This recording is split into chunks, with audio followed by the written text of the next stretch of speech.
तो हेलो दोस्तों, नमस्कार, जय श्री राम। मेरा नाम है प्रणवीर गुजर। और जैसा कि आप देख सकते हैं कि अभी चल रहे हैं एमटीएस के पेपर। तो आज मेरा एमटीएस का पेपर हो चुका है। आज 8 नवंबर 2024 को शिफ्ट सेकंड में मेरा पेपर था आज। तो अभी पेपर दे के आया हूँ मैं।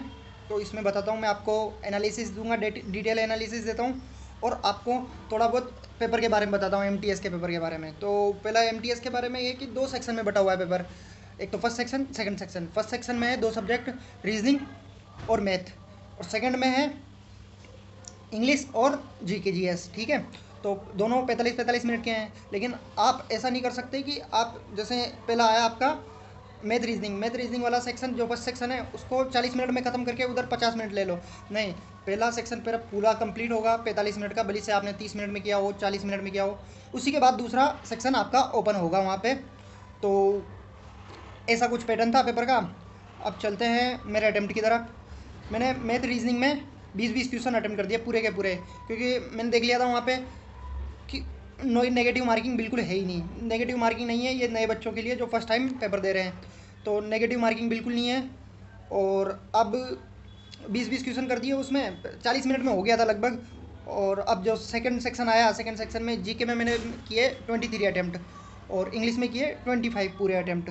क्योंकि मैंने देखा था पिछले साल की कट ऑफ देखी थी, मैं राजस्थान से हूँ, तो लगभग 135 के प्लस कट ऑफ थी पिछले ईयर। तो इस वजह से आपको 45-44 तो अटैम्प्ट करने ही पड़ेंगे। तो इस वजह से इंग्लिश पूरे अटैम्प्ट कर दिए। जीके में 2 क्वेश्चन छोड़ दिए जो कि बिल्कुल ही आ ही नहीं रहते, बिल्कुल ही अजीब से थे।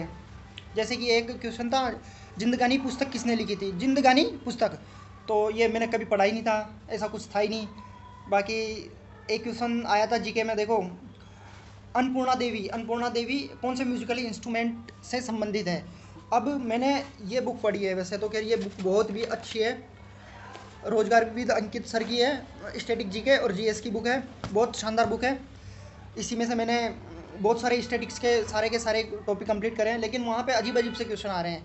एक तो इंस्ट्रूमेंट्स हैं, एक क्लासिकल डांस है। एक क्लासिकल डांस का भी क्वेश्चन था, कथक की नर्तकी दे रखी थी, उन्होंने पूछ रखा था कि संगीत नाटक अकादमी पुरस्कार कब मिला था उनको। तो मुझे कोई आइडिया था नहीं, 2009 2015 ऐसा कुछ ऑप्शन में दे रखा था, नया भी नहीं था क्वेश्चन। तो ऐसे अजीब से क्वेश्चन थोड़े पूछ रखे हैं। लेकिन आप अगर जिनका भी शिफ्ट आगे की शिफ्ट में है, एग्ज़ाम है, वो बिल्कुल एक तो जनगणना पढ़ के जाओ, सेंसस, घराने पढ़ के जाओ, क्लासिकल डांस अच्छे से तैयार करके जाओ, है ना। क्लासिकल डांस और लोकल डांस भी करके जाओ आप, और उनके नृत्य करके जाओ।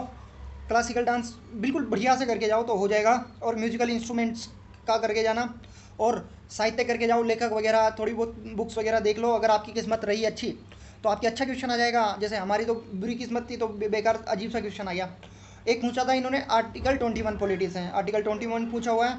और एक पूछा हुआ है, हॉकी टीम ओलंपिक में गोल्ड पहली बार कब जीती थी, इंडियन टीम। तो वैसे मैं आज इसी बुक में से पढ़ ही रहा था, मैंने जाते जाते बस में ही पढ़ लिया था। तो 1928 के एम्स्टर्डम ओलंपिक्स में जीता था, तो वो करके आ गया था। तो ये फ़ायदा हो गया मेरे का थोड़ा बहुत इस किताब को बहुत ज़्यादा थोड़ा डीप पढ़ने में। और एक सेल्फ हेल्प ग्रुप के बारे में क्वेश्चन था। तो अब इंग्लिश की बात कर लेते हैं। इंग्लिश में देखो, एक तो हैम्पर का सिनोनिम पूछा मेरे से, और एक एक मेडिसिन की स्पेलिंग वगैरह मिस्टेक थी उसमें, और एक मेंटेनेंस की स्पेलिंग मिस्टेक आई, और एक ये आई थी, ईजियर सेड देन डन, मतलब करने और कहने में बहुत ज़्यादा अंतर होता है। कहना आसान है, करना मुश्किल, वही इजी आया था, ऐसा कुछ नहीं है। तो बिल्कुल आप बढ़िया तैयारी करो। मेरी शुभकामनाएं आपके साथ, जिनके भी आगे एग्ज़ाम होने वाले हैं और जो भी फर्स्ट टाइम एग्ज़ाम दे रहे हैं, उनके लिए बहुत बहुत बेस्ट ऑफ लक मेरे तरफ से। तो धन्यवाद। आपको कैसा लगा बताना ज़रूर कमेंट में कि वीडियो कैसी लगी।